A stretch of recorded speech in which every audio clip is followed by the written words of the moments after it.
వెళ్ళాలనుకున్నప్పుడు నేను సోదరుని ఉన్నటువంటి స్థలానికి నేను వెళ్ళగలనా? దేవుడు 2 స్థలాలు పెట్టాడు. పాతాళం అనేది 2 లోకాలు, పరదైసు,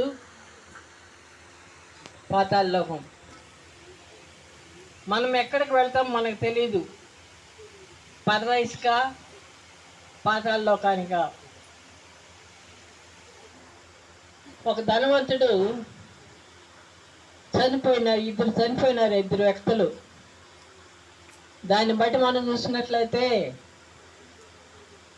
ఆ ధనవంతుడు చనిపోయినప్పుడు, నా తండ్రి అయిన అబ్రహామా,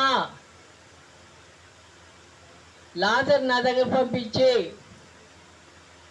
నా నాలుకను తడిపేదానికి 2 బొట్లు నీళ్లు పెట్టు అని అడిగాడు. మనం భూమిపైన జీవించినప్పుడు మనం ఉన్నటువంటి జీవితం ఎలాంటిదని మనం ఆలోచించాలా. మనం వేసిన విత్తనము మంచిదైతే మనము అక్కడ అబ్రహాము ఉన్నటువంటి స్థలానికి వెళ్ళగలము, లేదంటే ధనవంతుడు ఉన్న స్థలానికి వెళ్తాం, పాతాళ లోకానికి. అక్కడ ఆమెని మనం చూస్తాం.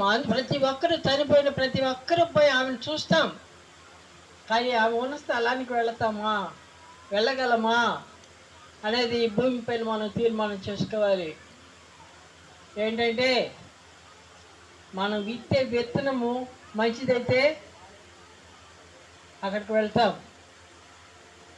లేదంటే ఇంకో స్థలానికి వెళ్తాం. అక్కడ 2 లోకాలు ఉన్నాయని చెప్పాను కదా, పరదైసు, పాతాళము. మనం పరదైసుకి వెళ్ళాలంటే మంచి చేయాల. మంచి చేసిన వారందరూ కూడా పరదైసులో వెళ్ళిపోతాం.